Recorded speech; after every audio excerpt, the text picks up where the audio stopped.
Hey, for all you riders out there, I want to give you guys a really important tip that could definitely save your bike and possibly save your life.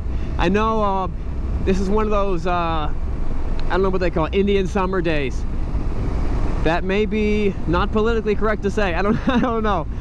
Native American summer days, where it's beginning of February and it just got super warm. 3 days ago it was 0 degrees. Now it's like in the 50s, and you're dying to get out.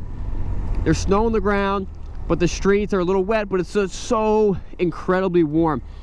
Now listen, by all means, get out and ride, get out that itch.